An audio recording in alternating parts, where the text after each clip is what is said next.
여러분, 오늘 이 방송을 틀어놓고 계신 지금 이 순간에 이런 생각 한 번쯤 해보신 적 있으신가요? 나는 밥도 제때 먹고 크게 아픈 데도 없는데 왜 자꾸 기운이 빠질까? 예전엔 아침에 눈 뜨면 바로 몸이 움직였는데 요즘은 눈은 떴는데 몸은 아직 누워있는 느낌. 병원에 가면 검사는 정상이랍니다. 수치도 괜찮답니다. 그런데 집에 돌아오면 여전히 몸은 무겁습니다. 이럴 때 사람 마음이 제일 서글퍼집니다. 아, 이게 나이구나 하고 말입니다. 그런데 제가 오늘 이 시간에 꼭 드리고 싶은 말이 하나 있습니다. 그게 전부는 아닙니다. 여러분, 몸은 나이를 먹지 않습니다. 몸은 습관을 먹습니다. 이 말이 조금 낯설게 들리실 수 있습니다. 하지만 연구 결과를 들여다보면 이 말보다 정확한 표현이 없습니다. 우리는 평생 하루 3번씩 같은 방식으로 밥을 먹어왔습니다. 그게 10년, 20년, 30년 쌓이면 몸은 그 패턴을 그대로 믿어버립니다. 문제는 그 패턴이 지금의 몸에는 조금 버겁다는 겁니다. 여러분 혹시 이런 경험 있으신가요? 아침에 밥 한 공기, 국 한 그릇, 김치와 다른 반찬 몇 젓가락. 먹고 나면 졸리고 속이 더부룩하고 의자에서 일어나기가 싫어집니다. 그런데 이상하죠? 예전에는 이렇게 먹어도 멀쩡했습니다. 여기서 중요한 포인트가 나옵니다. 음식이 나빠진 게 아닙니다. 몸의 처리 능력이 바뀐 겁니다. 젊을 때는 조금 과해도 몸이 알아서 정리해 줬습니다. 하지만 지금의 몸은 솔직합니다. 무리하면 무리한다고 바로 신호를 보냅니다. 그 신호가 바로 피로, 졸림, 더부룩함, 기운 없음입니다. 그런데 우리는 그 신호를 이렇게 받아들입니다. 아, 나이 들었구나. 그러고 나면 그 다음 생각은 보통 이겁니다. 이제 어쩔 수 없지. 여러분, 이 지점이 가장 안타까운 지점입니다. 연구에 따르면 나이가 들어서 문제가 되는 건 몸이 아니라 바꾸지 않는 습관입니다. 오늘 일부에서는 어렵고 복잡한 이야기는 하지 않겠습니다. 대신 이 질문 하나만 여러분 마음속에 남기고 싶습니다. 지금 내 밥상은 나를 살리고 있는가? 아니면 그냥 채우고 있는가? 이 질문 하나만으로도 이미 변화는 시작됩니다. 어르신들께 제가 자주 듣는 말이 있습니다. 밥 먹는 게 이제는 즐겁지 않아요. 이 말에는 중요한 힌트가 숨어 있습니다. 즐겁지 않은 식사는 몸에도 즐겁지 않습니다. 배는 찼는데 몸은 만족하지 못한 상태. 이게 계속되면 몸은 점점 더 기운을 아끼기 시작합니다. 그래서 움직이기 싫어지고 외출이 줄고 사람 만나는 것도 귀찮아집니다. 이게 식습관에서 시작된 생활의 축소입니다. 그렇다고 굶으라는 이야기가 아닙니다. 맛없는 걸 먹으라는 말도 아닙니다. 오히려 반대입니다. 몸이 좋아하는 방향으로 식사의 중심을 살짝 옮기자는 이야기입니다. 2부부터는 구체적으로 어떻게 바꾸면 좋은지 하루 한 끼만 바꿔도 왜 몸이 달라지는지 차근차근 풀어갈 겁니다. 하지만 그 전에 이 일부에서 꼭 짚고 가야 할 것이 있습니다. 여러분, 건강한 식습관은 의지가 아닙니다. 결심도 아닙니다. 이해입니다. 왜 바꿔야 하는지, 몸에서 어떤 일이 벌어지는지 그걸 알면 억지로 하지 않아도 자연스럽게 손이 바뀝니다. 그래서 오늘은 정답을 드리기보다 생각의 방향만 조금 틀어드리려고 합니다. 이 방송을 들으시면서 혹시 이런 생각이 드셨다면 아주 잘 오신 겁니다. 아, 나만 그런 게 아니구나. 아, 이건 내 잘못이 아니구나. 그렇습니다. 여러분 잘못이 아닙니다. 다만 이제는 몸이 보내는 신호를 다르게 해석해야 할 때입니다. 2부에서는 밥상에서 딱 한 가지만 바꿨을 뿐인데 기운이 돌아온 이야기, 속이 편안해진 이야기, 아침이 가벼워진 이야기를 구체적으로 들려드리겠습니다. 오늘은 여기까지입니다. 이 일부를 들으신 후 마음속에 이 한 문장만 남겨 보십시오. 나는 아직 내 몸을 돌볼 수 있는 선택권을 가지고 있다. 이 생각 하나면 이미 충분합니다. 다음 이야기에서 그 선택을 어떻게 현실로 만드는지 천천히 함께 풀어가겠습니다. 여러분, 일부를 들으시고 이런 생각 드셨을지도 모릅니다. 그래, 생각은 알겠는데 도대체 뭘 어떻게 바꾸라는 거야? 아주 좋은 질문입니다. 그래서 2부에서는 막연한 이야기 대신 밥상 위에서 실제로 벌어지는 일을 아주 쉽게 풀어보겠습니다. 여러분은 밥을 드실 때 몸속에서 무슨 일이 벌어지는지 생각해 보신 적 있으신가요? 대부분은 이렇게 드십니다. 밥 한 공기, 국 한 그릇, 반찬 몇 가지. 배는 든든합니다. 그런데 문제는 그 다음입니다. 식사 후 눈이 무거워지고 몸이 축 처지고 의자에 앉아 있으면 그냥 그대로 쉬고 싶어집니다. 이게 왜 그럴까요? 연구에 따르면 나이가 들수록 몸은 한 가지에 예민해집니다. 바로 혈당의 오르내림입니다. 밥 위주의 식사는 빠르게 에너지를 줍니다. 하지만 그 에너지는 빨리 올라갔다가 더 빨리 떨어집니다. 그래서 몸은 갑자기 힘을 잃은 것처럼 느낍니다. 이게 바로 식사 후 졸림과 무기력의 정체입니다. 젊을 때는 이걸 몸이 잘 버텼습니다. 하지만 지금의 몸은 솔직하게 반응합니다. 여기서 첫 번째 전환점이 나옵니다. 이제는 밥이 주인공이 아니라 몸을 지탱해주는 재료들이 주인공이 되어야 합니다. 그게 바로 단백질과 섬유질입니다. 이 말에 많은 어르신들이 고개를 갸웃하십니다. 단백질은 운동하는 사람들 이야기 아니야? 아닙니다. 보고된 바에 따르면 단백질은 근육만의 문제가 아닙니다. 면역 회복 기운 그리고 낙상 예방까지 모두 연결되어 있습니다. 예를 하나 들어보겠습니다. 같은 아침 식사입니다. 하나는 밥, 국, 김치. 다른 하나는 밥은 조금 대신 달걀 하나가 추가된 식사. 겉으로 보면 큰 차이 없어 보입니다. 하지만 몸속에서는 완전히 다른 일이 벌어집니다. 단백질이 들어가면 에너지가 천천히 풀립니다. 그래서 식사 후 졸림이 줄어들고 힘이 오래 갑니다. 이 차이는 오전 내내 이어집니다. 그래서 저는 어르신들께 이렇게 말씀드립니다. 밥을 줄이려고 애쓰지 마시고 밥의 비중을 줄이십시오. 이 말이 훨씬 중요합니다. 한 숟갈 덜고 한 젓가락 더하기. 이 작은 변화가 몸에는 큰 신호가 됩니다. 이제 두 번째 중요한 이야기를 해볼까요? 어르신들이 가장 억울해하시는 부분입니다. 나는 많이 안 먹는데 왜 살이 찌고 왜 혈관이 나빠질까? 여기에는 숨은 이유가 있습니다. 바로 음식의 조합 이야기입니다. 연구를 보면 우리 몸에 가장 부담이 되는 경우는 당과 기름이 함께 들어올 때입니다. 예를 들면 달콤한 빵에 커피 한 잔, 거기에 과자 몇 개. 양은 많아 보이지 않죠? TV 프로그램에서 식사를 거르고 간식 위주로 조금씩 드시는데 오히려 체중이 늘어서 고민하시는 분들 한 번쯤 보셨을 겁니다. 몸은 이런 조합을 아주 위험한 신호로 받아들입니다. 그래서 혈관에는 부담을 주고 남은 에너지는 지방으로 차곡차곡 저장해 버립니다. 그렇다고 이걸 전부 끊으라는 이야기는 아닙니다. 현실적으로 그건 오래 못 갑니다. 대신 이렇게 바꿔보십시오. 달콤한 간식은 아침이나 오전에, 저녁에는 담백하게.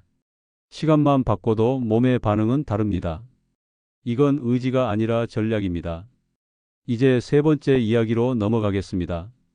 이건 많은 어르신들이 미처 연결하지 못하는 부분입니다. 바로 장입니다. 장이 불편하면 몸은 전부 불편해집니다. 그런데 우리는 장을 너무 당연하게 생각합니다. 연구에 따르면 장은 나이가 들수록 관리가 없으면 가장 먼저 기능을 낮추는 기관입니다. 그래서 변비가 생기고 더부룩하고 기운이 없고 입맛이 떨어집니다. 이게 다 장이 보내는 신호입니다. 여기서 약 이야기가 나오기 전에 먼저 해야 할 게 있습니다. 바로 장에게 먹을 것을 주는 식사입니다. 장이 좋아하는 건 특별한 게 아닙니다. 발효 식품, 채소, 해조류. 김치 한 젓가락은 그냥 반찬이 아닙니다. 장에게 보내는 응원입니다. 오늘도 잘 부탁한다는 신호입니다. 장이 살아나면 몸이 이렇게 말합니다. 아, 이제 좀 살 것 같다. 기운이 돌아오고 잠이 깊어지고 아침에 몸이 가벼워집니다. 이게 식사 변화의 가장 빠른 보상입니다. 여기까지 들으시면서 이런 생각 드셨을 수 있습니다. 말은 좋은데 다 바꾸기는 힘들다. 그래서 2부에서 가장 중요한 문장을 지금 말씀드리겠습니다. 하루 한 끼면 충분합니다. 아침이든 점심이든 가장 쉬운 한 끼만 선택하십시오. 그 한 끼에 단백질을 넣고 채소를 조금 더하고 너무 늦지 않게 먹는 것. 이것만으로도 몸은 분명히 반응합니다. 2부의 마지막으로 이 질문 하나만 마음에 남겨 보십시오. 오늘 내가 먹은 한 끼는 내 몸을 쉬게 했는가 아니면 더 일하게 했는가? 이 질문을 하기 시작하면 식습관은 이미 바뀌고 있습니다. 다음 3부에서는 어르신들이 좋다고 믿고 계속해 왔지만 사실은 몸을 더 지치게 했던 식사 습관들에 대해 이야기해 보겠습니다. 그리고 그걸 어떻게 현실적으로 고칠 수 있는지도 함께 풀어가겠습니다. 지금까지 2부였습니다. 여러분, 혹시 이런 말 들어보신 적 있으신가요?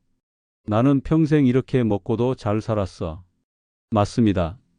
그래서 지금까지는 괜찮았을 수도 있습니다. 하지만 문제는 몸이 변했는데 식습관은 그대로라는 점입니다. 연구를 보면 노화는 갑자기 찾아오지 않습니다. 조용히 습관 속에서 천천히 진행됩니다. 3부에서는 많은 어르신들이 선의로 성실하게 지켜왔지만 이제는 방향을 조금 틀어야 하는 대표적인 식사 습관들을 이야기해 보겠습니다. 첫 번째 이야기입니다. 아침은 무조건 든든해야 한다는 믿음입니다. 아침을 잘 먹어야 하루를 버틴다. 아주 익숙한 말입니다. 그래서 아침부터 밥, 국, 반찬을 꽉 채워 드시는 분들 많습니다. 그런데 연구에 따르면 나이가 들수록 아침에 과한 식사는 오히려 몸을 무겁게 만들 수 있습니다. 아침에 몸은 막 잠에서 깨어난 상태입니다. 소화기관도 서서히 시동을 거는 중입니다. 이때 갑자기 많은 양의 탄수화물이 들어오면 몸은 회복보다 처리에 에너지를 씁니다. 그래서 아침을 먹고 나서 기운이 나는 게 아니라 오히려 더 처지는 겁니다. 아침은 든든함보다 부드러운 시작이 중요합니다. 밥은 조금 대신 단백질과 따뜻한 국물. 이 정도면 충분합니다. 두 번째 이야기입니다. 과일은 많이 먹을수록 좋다는 생각입니다. 과일은 건강식이라는 이미지가 강합니다. 그래서 한번 먹기 시작하면 접시 가득 드시는 분들도 계십니다. 하지만 연구를 보면 과일도 결국은 당을 포함하고 있습니다. 특히 나이가 들수록 과일의 당도 몸에는 부담이 될 수 있습니다. 문제는 과일 그 자체가 아니라 먹는 타이밍과 양입니다. 식사 직후에 과일을 많이 먹으면 혈당이 급하게 올라갑니다. 그래서 과일은 식사 대용이 아니라 식사와 분리해서 조금만 드시는 게 좋습니다. 한 번에 많이가 아니라 한 번에 조금. 이게 핵심입니다. 세 번째 이야기입니다. 배고프지 않아도 시간 되면 먹는 습관입니다. 이 습관은 특히 오랜 직장 생활을 하신 분들께 많습니다. 아침 8시, 점심 12시, 저녁 6시. 배고픔과 상관없이 시계에 맞춰 드시는 겁니다. 그런데 연구에 따르면 몸은 시계보다 신호에 반응합니다. 배고프지 않은데 먹는 식사는 몸에게는 불필요한 업무 지시입니다. 그래서 에너지는 쓰이지 않고 저장으로 갑니다. 지금부터는 시계를 한번 내려놓고 몸의 신호를 한번 들어보십시오. 정말 배가 고픈지 아니면 그냥 시간이 된 건지. 이 질문 하나만으로도 식사량은 자연스럽게 달라집니다. 네 번째 이야기입니다. 저녁을 하루의 보상처럼 먹는 습관입니다. 하루 종일 고생했으니 이 정도는 괜찮겠지. 이 마음 너무 잘 압니다. 하지만 연구를 보면 저녁에 들어온 에너지는 쓰일 곳이 거의 없습니다. 그래서 저녁은 보상이 아니라 정리여야 합니다. 가볍게 담백하게 그리고 너무 늦지 않게. 이 원칙만 지켜도 아침 몸 상태는 확실히 달라집니다. 다섯 번째 이야기입니다. 건강식이라고 믿고 무조건 참고 먹는 음식입니다. 몸에 좋다니까 입맛에 안 맞아도 억지로 먹는 경우도 많습니다. 그런데 억지로 먹는 음식은 몸에도 긴장을 줍니다. 연구에 따르면 식사는 심리 상태와도 깊이 연결되어 있습니다. 억지로 먹는 음식보다 조금 덜 완벽해도 편안하게 먹는 식사가 몸에는 더 좋을 수 있습니다. 건강식은 고문이 아닙니다. 지속 가능한 선택이어야 합니다. 여기까지 들으시면서 이런 생각이 드셨다면 아주 정상입니다. 내가 잘못하고 있었구나가 아니라 이제는 조금 다르게 해야겠구나. 이 차이가 중요합니다. 3부의 핵심은 그만하라는 이야기가 아니라 방향을 바꾸자는 이야기입니다. 이제 다음 4부에서는 식사만 바꿔서는 부족한 이유, 식습관과 함께 반드시 같이 가야 하는 생활 리듬 이야기를 해보겠습니다. 수면, 간식, 저녁 시간, 외식할 때의 선택까지 식탁 밖에서 몸을 살리는 방법을 차분하게 이어가겠습니다. 지금까지 3부였습니다. 좋습니다. 지금부터는 4부입니다. 3부에서 식탁 위의 실수들을 하나씩 짚어봤다면 4부에서는 어르신들이 가장 많이 놓치는 부분, 식사와 반드시 함께 가야 하는 생활 리듬에 대해 이야기해 보겠습니다. 여전히 라디오처럼 천천히 흘러가겠습니다. 여러분, 아무리 좋은 음식을 먹어도 생활 리듬이 어긋나 있으면 몸은 회복 대신 버티기를 선택합니다. 그래서 어떤 분들은 이렇게 말씀하십니다. 나는 먹는 건 정말 조심하는데 왜 몸이 나아지지 않을까? 이럴 때 대부분의 이유는 음식이 아니라 먹고 난 뒤의 생활 방식에 있습니다. 4부의 첫 번째 이야기는 잠 이야기입니다. 어르신들 중에 잠을 얕게 주무시는 분들 많으시죠? 자주 깨고 새벽에 눈이 떠지고 아침에 개운하지 않습니다. 연구를 보면 수면은 단순히 쉬는 시간이 아니라 몸이 스스로를 수리하는 시간입니다. 그런데 잠들기 직전까지 배가 가득 차 있으면 몸은 수리를 하지 못하고 소화 일을 계속합니다. 그래서 저녁 식사 시간은 수면의 질을 좌우합니다. 저녁은 양보다 시간이 중요합니다. 가능하다면 잠들기 4시간 전에는 식사를 마무리하십시오. 이 원칙 하나만 지켜도 잠의 깊이가 달라집니다. 두 번째 이야기는 저녁 이후의 간식입니다. 저녁 먹고 나면 괜히 입이 심심해질 때가 있습니다. 이건 배고픔이 아니라 습관입니다. TV를 보며 과자 몇 개, 과일 한 접시 이렇게 이어지면 몸은 밤새 쉬지 못합니다. 이때 완전히 참으라는 이야기를 하지 않겠습니다. 대신 간식을 바꾸십시오. 달콤한 것 대신 따뜻한 차 한 잔 또는 물 한 컵. 몸은 이제 하루가 끝났구나 라고 인식합니다. 이 작은 신호가 회복의 시작입니다. 세 번째 이야기는 식사 후의 움직임입니다. 어르신들께 가장 많이 드리는 질문이 있습니다. 식사 후에 바로 앉으십니까? 아니면 조금 움직이십니까? 연구에 따르면 식사 후 가벼운 움직임은 혈당 부담을 크게 줄여줍니다. 대단한 운동이 아닙니다. 집 안에서 천천히 걸어도 충분합니다. 식사 후 10분만 움직여 보십시오. 이 습관 하나로 속이 편해지고 식곤증이 줄어듭니다. 네 번째 이야기는 외식과 모임 자리입니다. 어르신들께 이 부분은 정말 중요합니다. 모임에서 혼자만 다른 걸 먹기가 마음 불편하실 수 있습니다. 그래서 그날은 그냥 먹자 하고 모든 걸 내려놓게 됩니다. 괜찮습니다. 완벽하려고 하지 마십시오. 외식 자리에서는 한 가지만 기억하십시오. 양을 줄이기보다 속도를 줄이기. 천천히 먹으면 몸은 신호를 보낼 시간을 가집니다.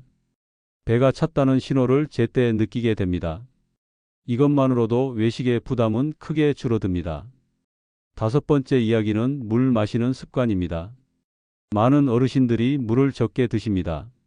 목이 마르지 않아서, 화장실이 불편해서, 여러 이유가 있습니다.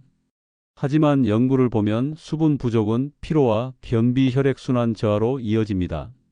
한 번에 많이 마실 필요 없습니다. 조금씩 자주. 아침에 일어나서 한 컵, 식사 사이사이 한 컵. 이것만으로도 몸의 흐름이 달라집니다.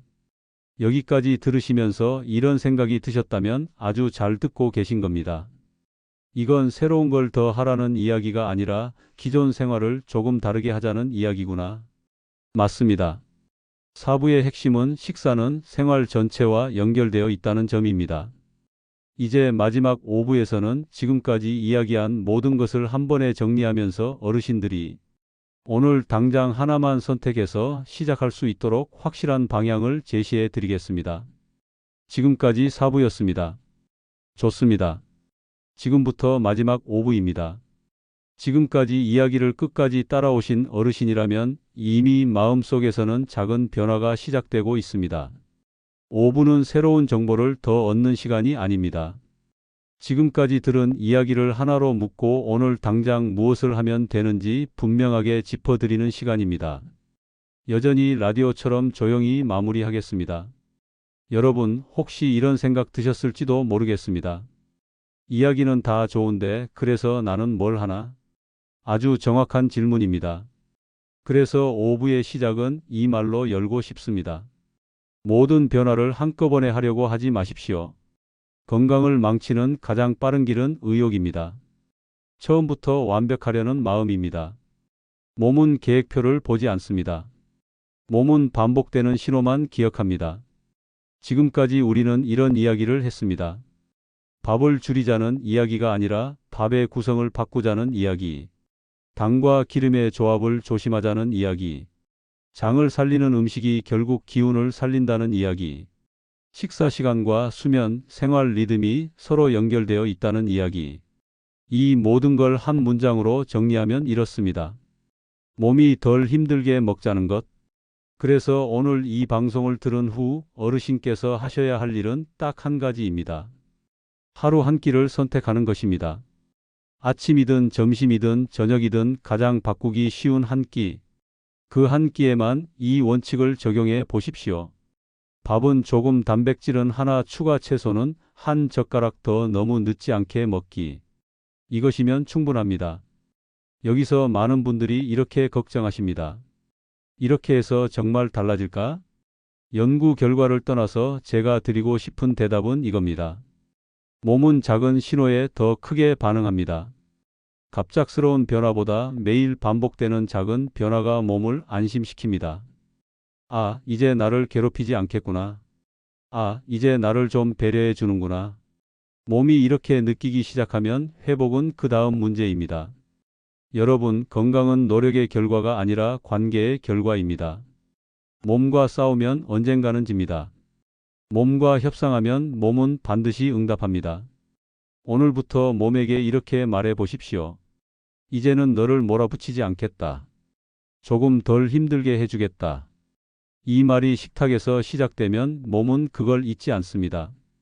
이제 이 시리즈의 마지막으로 꼭 드리고 싶은 말이 있습니다. 어르신들께 건강은 혼자만의 문제가 아닙니다. 여러분이 건강하면 가족이 안심합니다. 여러분이 덜 아프면 주변이 덜 걱정합니다. 여러분의 식탁 하나가 여러 사람의 마음을 편안하게 합니다. 그래서 이건 이기적인 선택이 아닙니다. 가장 책임 있는 선택입니다. 이 방송을 마치며 이 질문 하나를 여러분께 남기고 싶습니다.